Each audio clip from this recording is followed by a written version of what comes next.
দূর, এটা তো দূর দেশের ব্যাপার। তুমি ছোট্ট মানুষ, এই বাংলাদেশের সাধারণ নাগরিক, তোমার কি করণীয় আছে? আর দূর, ওগুলো বাদ দাও, যা করতেছো তাই করো।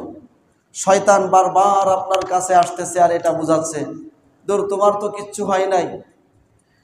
আমি আপনাদেরকে, আপনাদের বিবেকে আজকে ছোট্ট করে একটু না দিতে চাই।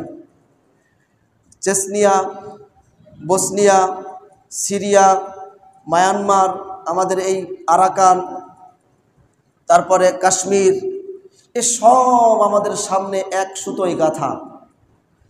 আজকের খুব খেয়াল করেন, আজকে 1,20,00,000 মনে হয় ইহুদি পৃথিবীতে। এই 1,20,00,000 ইহুদি, তাও ইসরায়েলে সবাই বসবাস করে না, সমস্ত পৃথিবীর ইহুদিদেরকে গণনা করে দেখা গেছে 1,20,00,000 অথবা 30,00,000। এই সামান্য সংখ্যক, এত কম সংখ্যক জনগণ সামান্য একটা ভূখণ্ডের উপরে যে নির্মম সমস্ত আইন লঙ্ঘন করে, পৃথিবীতে যত আইন তৈরি করা হয়েছে পৃথিবী শুরুলগ্ন থেকে আজ পর্যন্ত মানবতার জন্য, পৃথিবীর শুরুলগ্ন থেকে আজ পর্যন্ত যে সংঘই, জাতিসংঘ বলেন আর যারাই বলেন, যত আইন তৈরি করেছে সর্বোচ্চ আইন, সব আইন পৃথিবীর লঙ্ঘন করে তারা যে হত্যাযজ্ঞ বর্তমানে চালাচ্ছে, সামান্য কিছু মানুষ তারা যে চালাচ্ছে, আমরা দূর দেশ থেকে মনে করতেছি যে, অথচ দেখেন ফিলিস্তিনের এক পাশ বিশাল মুসলিম রাষ্ট্র মিশর, আর এক পাশ বিশাল মুসলিম রাষ্ট্র, শতভাগ মুসলমান বাস করে জর্ডান, আর আশেপাশের অন্তত না হলেও 10 থেকে 12টা রাষ্ট্র একেবারে লাগাওয়া তাদের সাথে আছে, লেবানন দিয়ে, তারপরে ইরাক দিয়ে, সৌদি আরব দিয়ে, কাতার দিয়ে, বাহরাইন দিয়ে, এরপরে আবুধাবি দিয়ে, এরপরে আপনার ইরান, তারপরে আফগানিস্তান, তারপরে ইরান, এরপরে সমস্ত লেবানন, মিশর, ইথিওপিয়া, এই সব মিলায়ে সমস্ত মুসলিম রাষ্ট্র বাস করে, তো মুসলমানরা ওইখানেই। এরপরে তাদের কলিজার মধ্যে রেখে যে গণহত্যা চালিয়েছে, কেউ কিন্তু সাহায্যের জন্য আসে নাই, কেউ সাহায্যের জন্য আসে নাই। এইবার আসেন, আমি আপনাদেরকে ওইটা কথা একটু পরে বলবো, এই কথাটা একটু পয়েন্ট ধরাই দিয়ে যায়। আমাদের যে ভূখণ্ড, আমাদের ভূখণ্ড চতুর্দিকে কিন্তু কি বেষ্টিত জানেন? 130 কোটি বেধর্মী, যারা সব সময় শয়নে স্বপনে তাদের এই ছোট বাচ্চা আজকে জন্ম নিয়েছে, তাকেও তার মা জানিয়ে দিচ্ছে তোমার সবচেয়ে বড় শত্রু মুসলমান। বোঝেন না? কথাগুলো বুঝতেছেন না মনে হয়। আজকে আমরা পুরা ভারত বেষ্টিত একটা ছোট্ট মুসলিম রাষ্ট্র, সেখানে 1,20,00,000 মানুষ মোটে, যেটা আমাদের ঢাকার তার থেকেও দ্বিগুণ থেকে 3 গুণ মানুষ খালি ঢাকায় বাস করে। আর ইসরায়েলে ইহুদিরা যারা মারতেছে, তারা 1,20,00,000 কোটির অর্ধেকের অর্ধেক মনে হয়, কারণ 1,20,00,000 কোটি ইহুদি পৃথিবীতে আছে, 1,20,00,000 পৃথিবীতে আছে ইহুদি, 20 লক্ষ কি 30 লক্ষ, তাও শুধু ইসরায়েলে না, বিভিন্ন জায়গায় ছড়ায় ছিটায়। তাহলে ইসরায়েলে ধরেন 1,15,00,000 ধরেন, 18 লাখ ধরেন, তারপরে মামা বলেছে যাক, এই সামান্য সংখ্যক মানুষ পুরো মুসলমানদের কলিজার উপরে এইরকম মানবতার সব থেকে বর্বরচরিত হত্যাযজ্ঞ চালিয়ে যাচ্ছে। তাহলে আপনি বাংলাদেশের মতো এইরকম একটা জনপদে, যার চারিদিকে 100 কোটি 130 কোটি হিন্দু বাস করে, যারা তাদের শয়নে স্বপনে তরুণ প্রজন্ম যারা হিন্দুদের, তারা সবসময় একটা নীতি নিয়ে চলে, তারা সবসময় বুকের মধ্যে ওইটাই লালন করে চলে যে মুসলমান আমাদের সব থেকে বড় শত্রু। যারা বহির্প্রকাশ ভারতে দেখতেছেন না, তার বহির্প্রকাশ কি ভারতে দেখতেছেন আপনারা? ভারতে এখন বর্তমানে কি চলতেছে? আপনি নিজেকে বড় নিরাপদ মনে করতেছেন, আমরা নিজেদেরকে মনে করতেছি যে না, আমরা তো খুব নিরাপদ। আপনার ছোট্ট আরেকটা সীমানা পেয়েছেন মায়ানমার, আমাদের দেশের আর একটা একেবারে টেকনাফের কিছু অংশ মায়ানমারে পেয়েছে। সেই মায়ানমারের ইতিহাস আপনারা কি 2016 সালের ইতিহাস ভুলে গেছেন? 16 সালের আরাকানের ইতিহাস কি ভুলে গেছেন? সেই বৌদ্ধদের বর্বরচরিত হত্যাযজ্ঞকে আপনারা ভুলে গিয়েছেন? বাড়িঘর জ্বালিয়ে দিয়ে মুসলমানদের সন্তানদেরকে সেই আগুনের মধ্যে ফেলে দেওয়ার সেই ইতিহাসকে আপনারা ভুলে গেছেন, কিছুদিন আগের ইতিহাস। তাও তো আমাদের দেশে তাদেরকে জায়গা দেওয়া হয়েছিল, তারা তাদের প্রাণ বাঁচানোর জন্য তারা আমাদের দেশে জায়গা নিয়েছিল, যেটা এখন আমাদের জন্য, এই দেশের জন্য বিষফোড়া হয়ে, আমাদের দেশের জন্য বিষফোড়া হয়ে আছে এই মায়ানমার, এই রোহিঙ্গা। কথা কি বুঝতে পেরেছেন?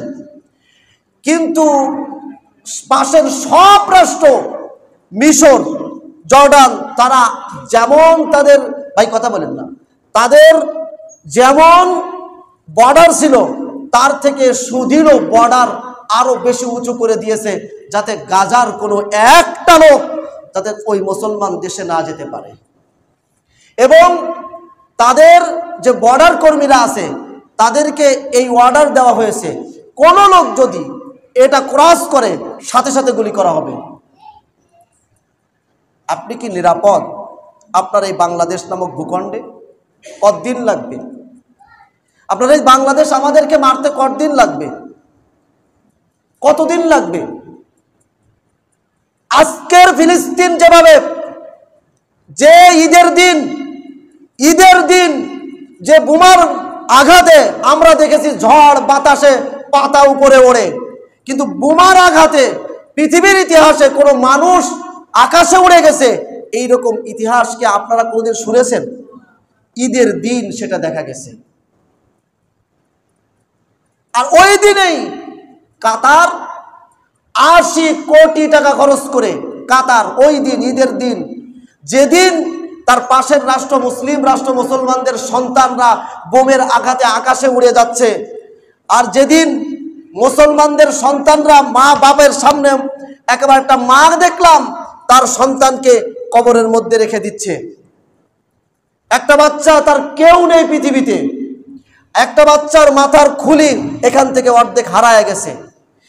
এখন বর্তমানে যে সমস্ত জায়গায় বোমবিন করা হচ্ছে সেটা হলো হাসপাতাল, সেটা হলো যারা সেখানে আশ্রয় নিয়েছে, তাঁবু ফেলেছে, সেই ঠিক সেখানেই কিছুদিন আগে ইসরায়েলের প্রধানমন্ত্রীর সাথে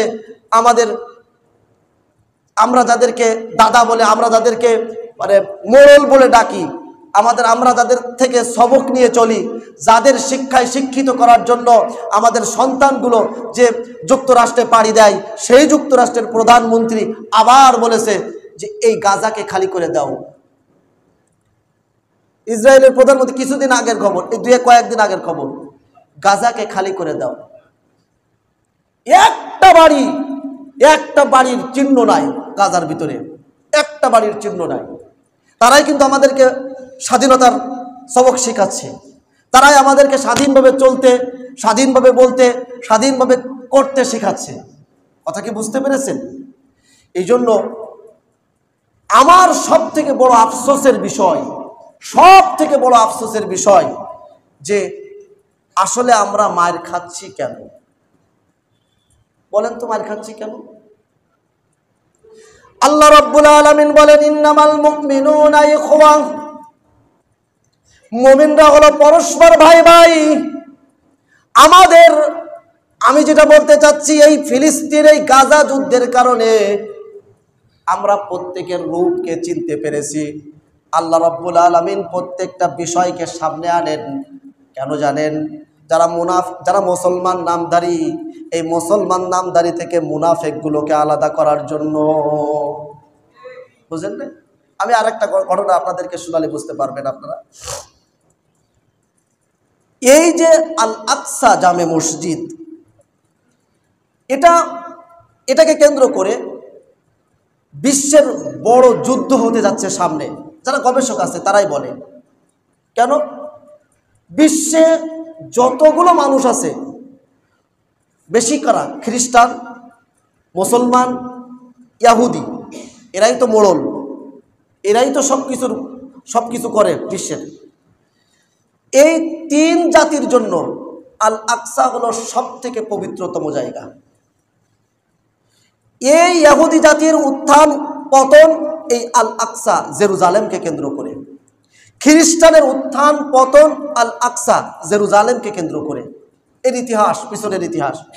মুসলমানদের জন্য সর্বোচ্চ পবিত্রতম জায়গা এই আল আকসা। তিন গ্রুপের জন্য সব থেকে পবিত্রতম জায়গা এই আল আকসা জেরুজালেম। এবার আমি একটা ঘটনায় আসি, যে প্রত্যেকটা বিপর্যয় এটা আল্লাহ তাআলা দেন ঈমানকে পরীক্ষা করার জন্য। কিছুদিন আগে করোনা আসছিল, তো করোনার মধ্যে কি প্রমাণ পাইছেন যে কারা আসলে মুমিন, কারা মুমিন না? কারা আল্লাহকে বিশ্বাস করে, কারা আল্লাহকে বিশ্বাস করে না, এটা কিন্তু প্রমাণ করে প্রত্যেকটা বিপর্যয়ের সামনে। যেমনভাবে আপনি বিপদে পড়লে আপনার বন্ধুকে সেটা যেমনভাবে প্রমাণিত হয়ে যায়, তেমনইভাবে প্রত্যেকটা বড় বড় বিপর্যয় প্রমাণ করে দেয় যে আসলে এরা মুমিন না, আসলে এরা মুসলমান না। সেখানে জালুত নামে আল্লাহ তাআলা কোরআনের ভিতরে এই ঘটনা 2 পৃষ্ঠা ব্যাপী সূরা বাকারার মধ্যে নিয়ে আসছেন, জালুত আর তালুতের যুদ্ধের ঘটনা। জালুত নামে একটা বিশাল বড় শক্তিধর বাদশা, তখন ইহুদিরা ওই আল আকসা মসজিদের ওই জেরুজালেমেই বাস করত। অনেক আগের কথা, মুসা আলাইহিস সালামের পরের কথা। ইউশা ইবনে নুন ছিল তাদের তখনকার নবী। ইউশা ইবনে নুনকে ইহুদিরা ওই জালুত আক্রমণ করে পুরো জেরুজালেমকে তছনছ করে, এখন যেমন তছনছ করেছে, প্রত্যেকটা বাড়ি ঘর থেকে যেমনভাবে মুসলমানদেরকে বের করে দিয়েছে, তেমনভাবে এই কোরআনের ভিতরে লেখা আছে, তেমনভাবে তাদেরকেও বাড়ি ঘর থেকে বের করে দেওয়া হয়েছিল। সংক্ষেপে বলতেছি, তো আল্লাহ তাআলা তারা কি করলেন, তারা এই জালুতকে হটানোর জন্য তারা এবার ইউশা ইবনে নুনের কাছে যেয়ে বললেন যে আপনি আমার জন্য, আপনি আমাদের জন্য আল্লাহর কাছে দোয়া করেন, যাতে আল্লাহ তাআলা আমাদেরকে এমন একজন নেতা পাঠায় যে যার সাথে যুদ্ধ করে আমরা বিজয় লাভ করব, তো জালুতকে আমরা হটায় দেব। এই ঘটনার পরে আল্লাহ রাব্বুল আলামিন এবার ইউশা ইবনে নুন বললেন, তোমাদের মধ্যে তালুত নামে যে ব্যক্তিটা আছে, সেই তালুত নামে ব্যক্তিটাকে তোমাদের নেতা হিসেবে পাঠানো হয়েছে।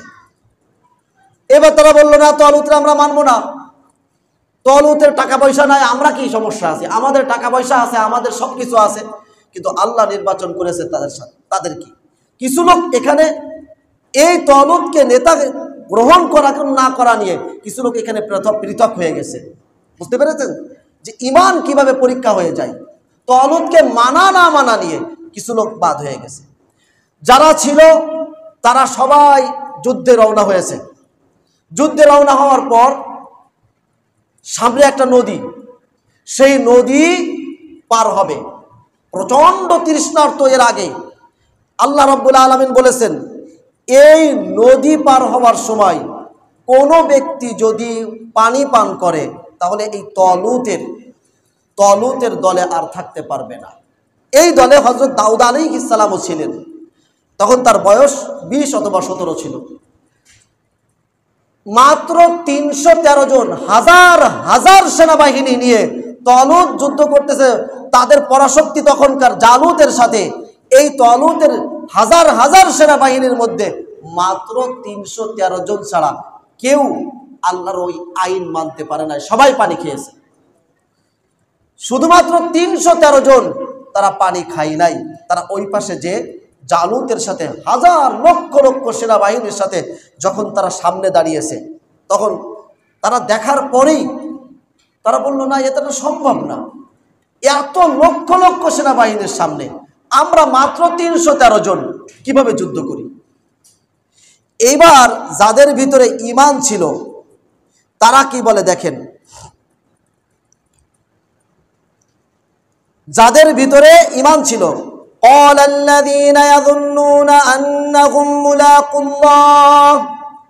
যারা ওই 313 জনের মধ্যে, যারা ওই 313 জন থেকে আরো পৃথক হয়ে গেছে। কিভাবে দেখেন, ওই 313 জনের মধ্যে যারা আল্লাহর সাথে সাক্ষাতের আশা যারা করত, যারা ভাবতো আমি মরে যাব, কিয়ামতের দিন আল্লাহর সামনে আমাকে উঠতে হবে,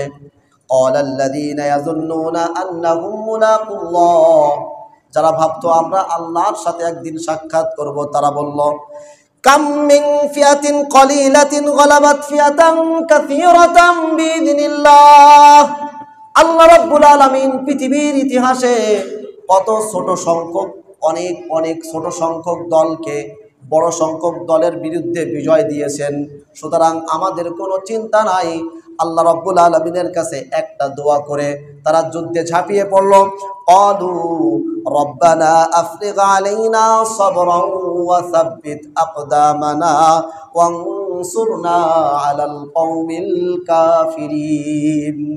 তারা একটা দোয়া করলো, আল্লাহ এত বিশাল সেনাবাহিনীর সামনে আমরা মাত্র কয়েকজন মুমিন, আল্লাহ এটা সম্ভব না, এটা আকলেও ধরে না, বিবেকেও ধরে না, কিন্তু আপনি আমাদেরকে ধৈর্য ধারণ করান, ধৈর্যের এই গুণ আপনি আমাদেরকে দেন, আর আমাদের পাকে আপনি শক্ত করে দেন। আল্লাহ আমাদের কাফেরদের বিরুদ্ধে আমাদেরকে আপনি সাহায্য করেন। এই 313 জন, দেখেন বিপর্যয়, এটা ইমানকে পরীক্ষা করে দেয়। আপনি প্রথমে হাজার হাজার সেনাবাহিনী সবাই ইহুদিরা গেছে ইউশা ইবনে নুনের কাছে যে আপনি আমাদের জন্য দোয়া করেন যাতে এই জালুত নামক এই পরাশক্তির সাথে আমরা যুদ্ধ করে আমাদের এই জেরুজালেম, এই আল আকসা মসজিদ যেন আমরা ফিরিয়ে পাই। সেই বহুত আগের কথা বলতেছি। আল্লাহ তাআলা কোরআনে কারিমের মধ্যে বলেছে, যখন তালুতকে নেতা বানানো হলো অনেকেই তারা ছটকে পড়ল। হাজার সেনাবাহিনী নিয়ে যখন সামনে আগানো হলো তখন নদী পার হবার সময় অনেকেই ইমানের পরীক্ষায় তারা বাদ হয়ে গেল।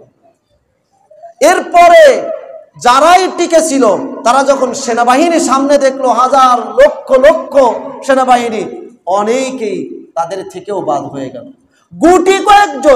গুটি কয়েকজন সেনাবাহিনী সেনা নিয়ে এই তালুত জালুতের পরাশক্তির বিরুদ্ধে যুদ্ধ করে দাউদ আলাইহিস সালাম নিজে ওই জালুতকে জবাই করে হত্যা করেছে। পরবর্তীতে উনি নবী হয়েছেন। সুতরাং বিপর্যয় যখন আসবে তখন মুনাফিককে আর মুমিনকে এটা স্পষ্ট হয়ে যাবে।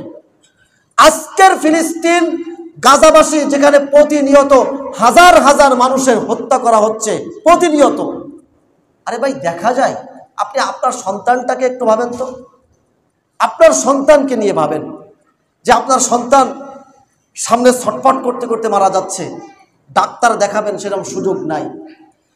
আজকের রিপোর্ট দেখলাম একটা, যে অবাস করে যে জিনিস দিয়ে, এটা কি জন্য বলে একটা, হ্যাঁ, অ্যাথেন্সিয়া, তো এই জিনিস দিয়ে অবাস আমাদের বিভিন্ন সময় অপারেশন করার সময় বা আমাদের সেলাই করার সময় যে কোনো সময় কাটলে যে অপারেশন অবাস করে নেয়, সে অবাসের সেই ঔষধ নাই।